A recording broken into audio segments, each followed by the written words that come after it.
Hey guys, what's going on? Welcome back to the channel, Distilled Noise here. So in this video I'm sharing a little extract of yesterday's live streaming that I did on YouTube, where I was just simply making some house music on Ableton and answering some questions from the people attending. So if you want to watch me working on some new music, this is the video for you. Before starting, a couple of updates. I've recently been in Canada playing at Stereo Bar in Montreal. I'm working on a recap video of that experience, amazing experience.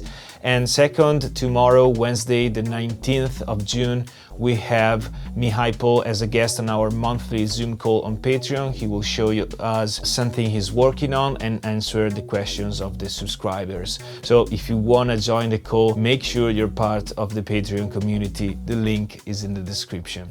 Let's get it started.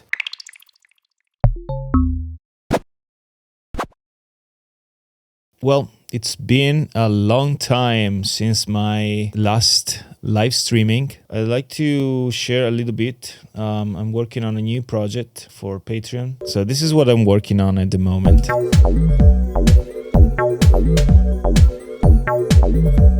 Hey Marco. It's just a loop. I've started from this Jamie Foxx sample. It's from this song Love Got Me High. Love's Got Me High. This one here from Terence Parker. I wanted to use the vocals, some part of the vocals, but in the end I didn't end up using the vocal, just a small part. But I found this nice piano stub that I then turned into this sequence.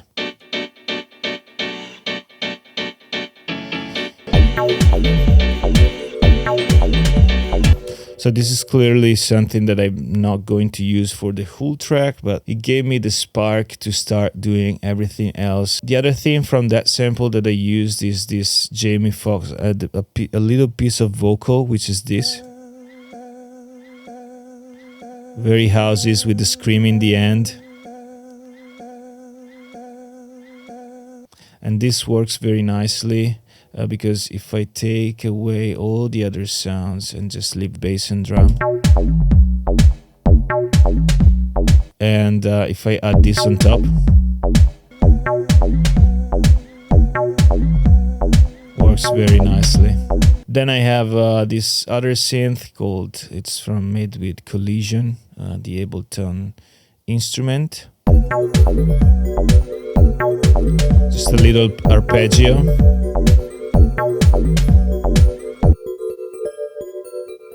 With some flanger and frequency shifter.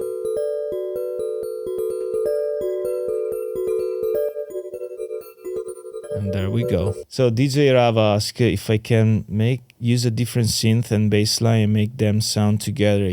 Generally, you can do that, depending on how busy is the bassline. So in this case, I made the bassline with the analog. I started from some ideas that were generated with Press 4 Acid, Max 4 Live sequencer, and then I almost completely changed it. I have here 4 different options, and this is the closest one to what gave me the sequencer, but then it evolved.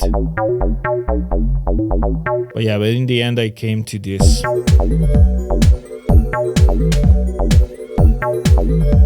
It's a bassline that gives some space, for something else. For example, there's space here, there's space here in the end, but not that much. So in this case, I wouldn't add another bass line. What I could add is something on the higher octave that complement the bass line. I'm more willing to work on the drums right now because, as you can see, the drums are just a kick and a snare. So that's all I have for now.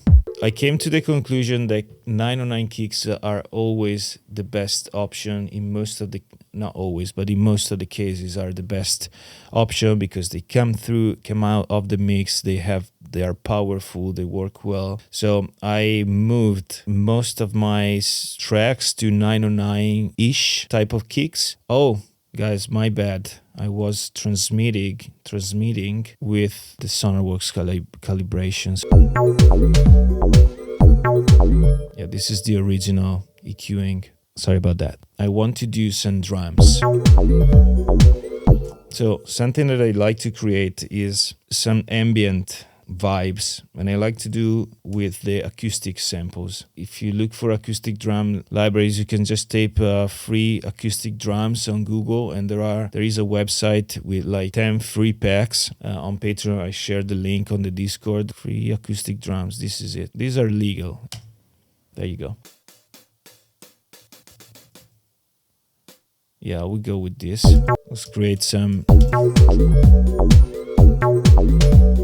Then we move another one and I put a more open one. Or you can place it here.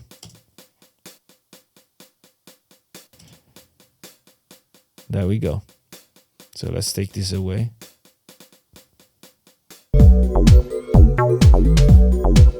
See the accent, how well it works. And I will also put one here. We can find something like this and create another one.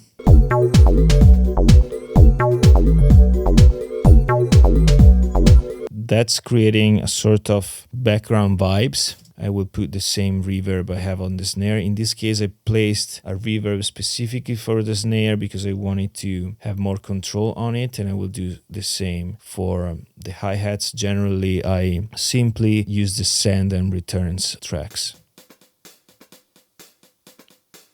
Any swing applied to the track, so I think it's time to do it. I'll go with a very, very simple one, but on the SP 1200, which has also a bit of velocity modulation, and maybe go for a 54. Let's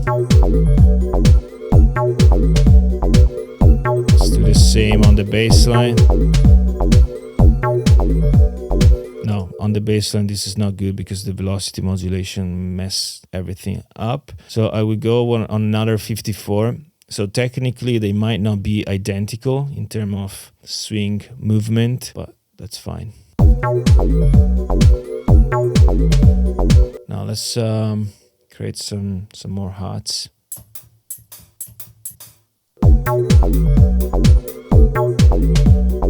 Another thing that works very well is having a ride, to use that later in the track. And option 2 could be, instead of one hit every quarter, you just double this. And the second one I play it just gentler. See? Very important, the velocity modulation.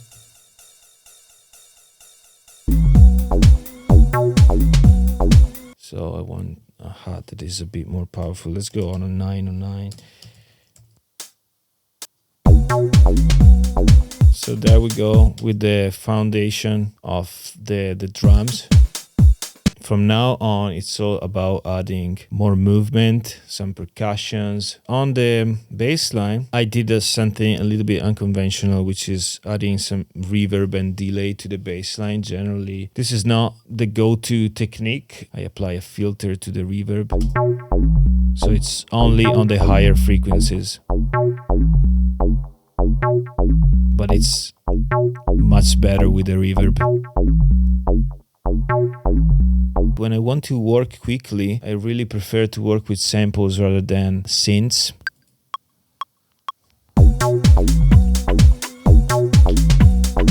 And slightly fix. One thing that I love is using Decimort in the MPC preset. It might make sense on the bass line. See, it adds a bit of dirt. You take down the frequency of the resampler. It's taking down not the... Check this out. Maybe you take down the dry wet a little bit.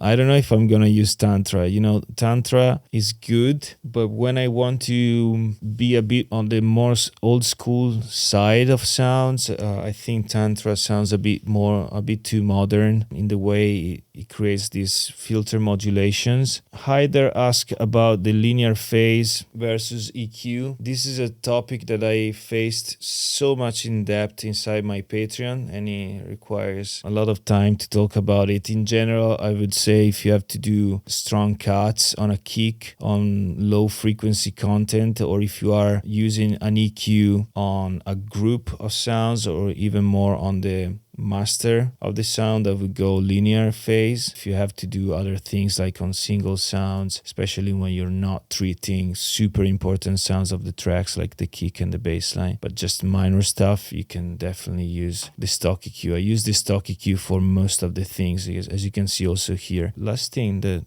we will add for this live is a little stub. When I import a sound like this in the simpler, I like to squeeze every function that the simpler gives to me, especially the filter. So first of all, let's put it in key with the song. Yeah, that seems on. We can transform this into a stub if we work on the filter envelope. So if we go here, we switch on the envelope.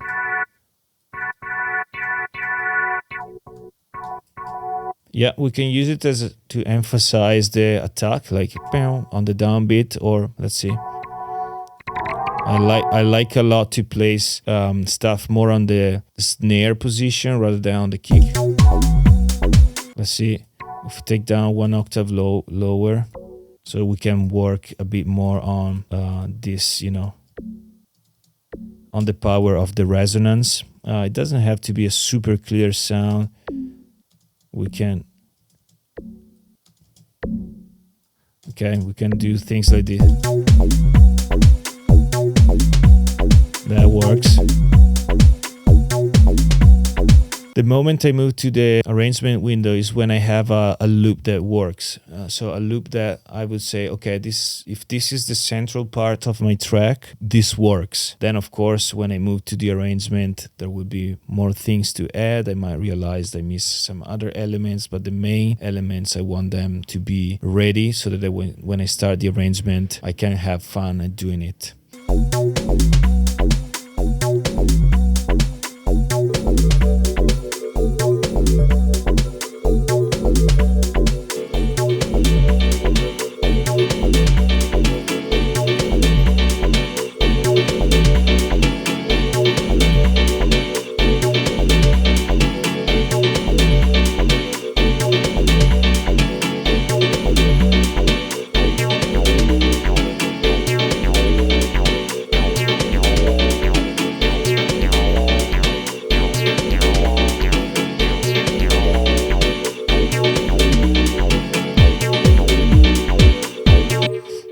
Not ready. It's a matter of creating tension with this little modulation. You take this other sound, you push the volume, then you close the filter slightly before it starts. All of those little things. The more music I listen, the more I realize that what we need is simplicity, and so I try to adopt this philosophy lately. All right, guys, that's all. See you soon. Bye bye. Thanks for joining.